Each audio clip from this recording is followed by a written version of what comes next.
NAC9 news में आप सभी का स्वागत है। मैं आपके साथ शिवांगी। चलिए नजर डालते हैं देश दुनिया की कुछ बड़ी खबरों पर। राजस्थान में धमकी भरे संदेशों का सिलसिला थमने का नाम नहीं ले रहा है। कभी स्कूल, कभी मुख्यमंत्री आवास को उड़ाने की धमकी मिलती रहती है। इसी कड़ी में सोमवार को एक बार फिर राजधानी जयपुर के 2 स्कूलों को बम से उड़ाने की धमकी मिली है। खबर मिलते ही प्रशासन पूरी तरह से अलर्ट हो गया। जयपुर के मानसरोवर स्थित स्प्रिंगफील्ड स्कूल और शिवदासपुरा के एक स्कूल को ईमेल के जरिए धमकी भरा संदेश मिला है। ईमेल में दोनों स्कूलों को बम से उड़ाने की बात कही गई है। सूचना मिलते ही पुलिस और अन्य सुरक्षा एजेंसियां तुरंत मौके पर पहुंच गई। पुलिस ने स्कूल परिसर की गहन जांच शुरू कर दी है। मामले की गंभीरता को देखते हुए सभी जरूरी कदम उठाए जा रहे हैं। फिलहाल पुलिस जांच में जुटी है और जल्द ही इस मामले में खुलासा होने की उम्मीद है। बालोतरा में एक शातिर बदमाश को नकली पुलिस बनकर बजरी वाहनों से अवैध वसूली करते हुए DST ने धर दबोचा। पुलिस ने आरोपी के पास से एक कार और पुलिस लिखी हुई नंबर प्लेट भी बरामद की। SP रमेश ने आरोपी से पूछताछ की, जिसमें कई चौंकाने वाले खुलासे हुए।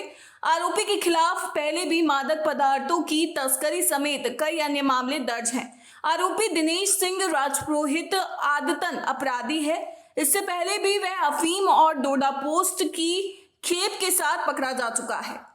2 साल पहले जोधपुर DST पुलिस ने डोली गांव के टोल प्लाजा के पास एक थार गाड़ी से भारी मात्रा में अवैध डोडा पोस्ट और अफीम बरामद की थी और गाड़ी से पुलिस की वर्दी और कैप के साथ साथ साधु संतों के कपड़े भी बरामद किए गए थे, जिनका इस्तेमाल आरोपी अवैध मादक पदार्थों की तस्करी के दौरान अपना हुलिया बदलने के लिए करता था। फिलहाल आरोपी पेरोल पर बाहर था और फिर नकली SP बन पकड़ा गया।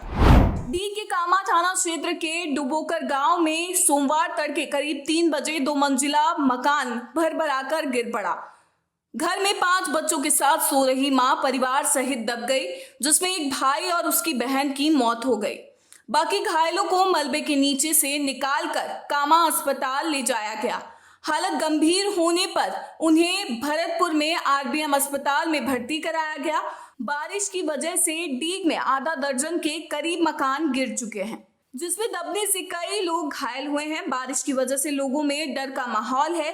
बारिश बंद होने के बाद लोग घरों के अंदर जाने से भी कतरा रहे हैं।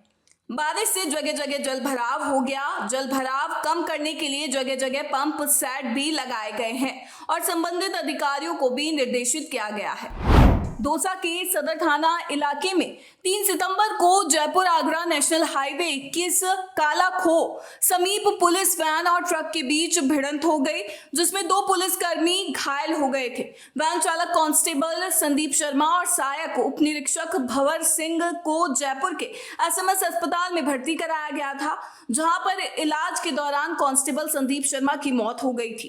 कांस्टेबल संदीप शर्मा की मौत से पत्नी राधा शर्मा सदमे में आकर सुसाइड का प्रयास किया। 3 दिन पहले राधा ने आत्महत्या का प्रयास किया था। उसे गंभीर हालत में जयपुर के EHCC अस्पताल में शिफ्ट किया गया है। अस्पताल में गृह राज्य मंत्री जवाहर सिंह बेड़म और नेता प्रतिपक्ष टीकाराम जूली ने परिजनों से मुलाकात की। जनप्रतिनिधियों ने डॉक्टरों से राधा शर्मा की स्थिति की जानकारी ली। जनप्रतिनिधियों ने मुख्यमंत्री भजनलाल शर्मा से फोन पर बात की। उन्होंने राधा शर्मा का बेहतर से बेहतर इलाज करवाने का आश्वासन दिया। संदीप शर्मा के पिता नथीलाल शर्मा ने मुख्यमंत्री भजनलाल शर्मा को पत्र लिखकर बेटे को शहीद का दर्जा देने की मांग की है। सिरोही, बाड़मेर और जालोर समेत राजस्थान के कई जिलों में पिछले कई दिनों से भारी बारिश का दौर जारी है। लगातार बारिश के कारण प्रदेश में बांध, नदियां और तालाब ओवरफ्लो हो चुके हैं। पानी की निकासी के लिए बांध के गेट खोलने पर कई जिलों के निचले इलाके में बाढ़ के हालात हो गए हैं। मौसम विभाग ने सिरोही, बाड़मेर, बालोतरा और जालोर समेत कई जिलों में सोमवार को भी भारी बारिश का अलर्ट जारी किया है। मौसम विभाग की चेतावनी को देखते हुए प्रदेश के करीब आधा दर्जन जिलों के सभी स्कूलों में अवकाश घोषित किया गया है। जयपुर मौसम केंद्र के अनुसार प्रदेश के कुल 12 जिलों में सोमवार 8 सितंबर को भारी बारिश का अलर्ट जारी है। इसके अलावा मौसम विभाग ने बताया कि राजस्थान के अधिकांश हिस्सों में अगले 1 सप्ताह बारिश की गतिविधियों में गिरावट की संभावना है। बाड़मेर में मौसम विभाग ने भारी बारिश का ऑरेंज अलर्ट जारी किया है। राजस्थान के जयपुर में एक प्रॉपर्टी कारोबारी ने जहर खाकर आत्महत्या कर ली। जानकारी के मुताबिक कारोबारी प्रताप नगर स्थित गर्लफ्रेंड के घर गया था। कई बार दरवाजा खटखटाया और गर्लफ्रेंड को कॉल किया।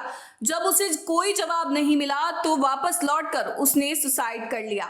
मृतक के परिवार वालों ने अब गर्लफ्रेंड और उसके परिजनों पर आत्महत्या के लिए उकसाने का आरोप लगाया है। पुलिस ने मामला दर्ज कर जांच शुरू कर दी है। पुलिस के अनुसार जयपुर में जगतपुरा विश्वविद्यालय नगर के रहने वाले 31 वर्षीय संजय मीणा की काफी समय से एक लड़की से दोस्ती थी। संजय और उस लड़की के परिवार वालों को इस रिश्ते के बारे में पता था। दोनों की शादी की बात लगभग पक्की हो चुकी थी। इसी बीच करीब 1.5 महीने से गर्लफ्रेंड ने संजय से बातचीत करना बंद कर दिया। संजय के पिता ने पुलिस को दी रिपोर्ट में आरोप लगाया है कि लड़की के घर वालों ने शादी से पहले 20 लाख की मदद मांगी थी। जब रुपए नहीं दिए गए तो वे शादी की बात से पीछे हट गए। इसके बाद जिस दिन घटना हुई उसी दिन संजय अपने घर वालों से मरने की बात कहकर थार लेकर निकल गया। सिरोही जिले में एक युवती से दुष्कर्म और धर्म परिवर्तन का मामला सामने आया है। आरोपी युवती को लंबे समय से ब्लैकमेल और धमकी के जरिए शोषण कर रहा था। पुलिस ने मामला दर्ज कर कार्रवाई करते हुए आरोपी को गिरफ्तार कर लिया है। पुलिस आरोपी के अन्य सहयोगियों की तलाश कर रही है। जानकारी के अनुसार शिवगंज स्थित कैफे में आरोपी ने कोल्ड ड्रिंक में नशीला पदार्थ पिलाकर उसके साथ दुष्कर्म किया और वीडियो बनाने की बात कहकर ब्लैकमेलिंग के जरिए कई बार शारीरिक संबंध बनाए।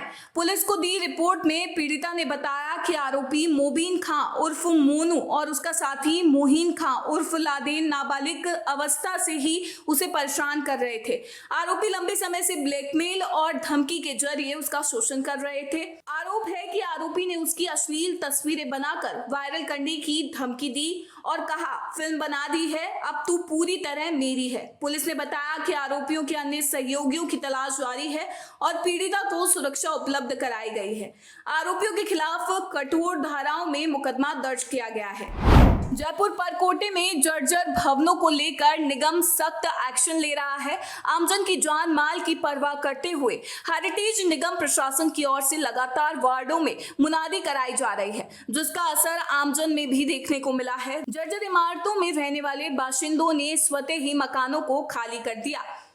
वहीं जिन लोगों के पास रहने को स्थान नहीं है उनके लिए निगम की ओर से अस्थायी रहने की सुविधा भी दी जा रही है। किशनपोल जोन क्षेत्र में 23 भवन मालिकों को तुरंत मकान खाली करने के नोटिस दिए गए हैं। नोटिस पर अमल नहीं करने पर मालिक के खिलाफ मामला दर्ज कराया जाएगा।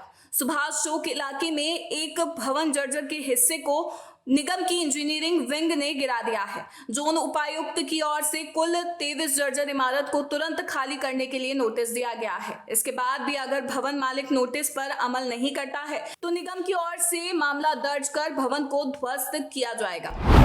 राजस्थान के सिरोही जिले में भारी बारिश का दौर जारी है। जिले में आम जनजीवन बुरी तरह से प्रभावित हुआ है और 15 से अधिक बांध ओवरफ्लो हो गए हैं। साथ ही आबू रोड से माउंट आबू जाने वाला मार्ग क्षतिग्रस्त हो गया है। ऐसे में पर्यटकों को अगले आदेश तक आबू की ओर न जाने की सलाह दी गई है। लगातार बारिश को देखते हुए लोगों को सतर्क रहने की सलाह दी गई है। मौसम विभाग ने अगले 24 घंटों के लिए भारी बारिश की चेतावनी जारी की है, जिसके मद्देनजर बचाव दलों को सक्रिय कर दिया गया है।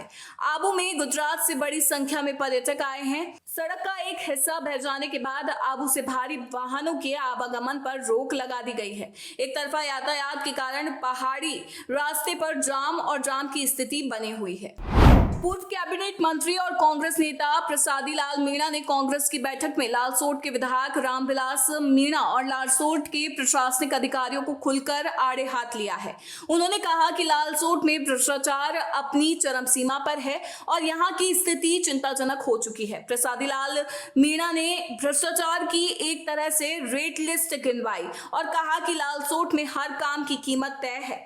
उन्होंने आरोप लगाया कि एक बजरी के डंपर के 10,000 रुपए पुलिस के जरिए विधायक तक पहुंचते हैं। नगर पालिका क्षेत्रों में जमीन का 90A कराने के लिए 5 लाख रुपए वसूले जाते हैं। वहीं जमीन की पैमाइश कराने के लिए भी 1 लाख रुपए देने पड़ते हैं। पूर्व मंत्री ने लालसोट की मौजूदा स्थिति पर सीधा हमला बोलते हुए कहा कि यहाँ सटोरियों और भूमाफियाओं का दबदबा है, जिन्होंने माहौल को खराब कर रखा है। उनका कहना था कि इन लोगों का काम सिर्फ पैसा पैदा करना है।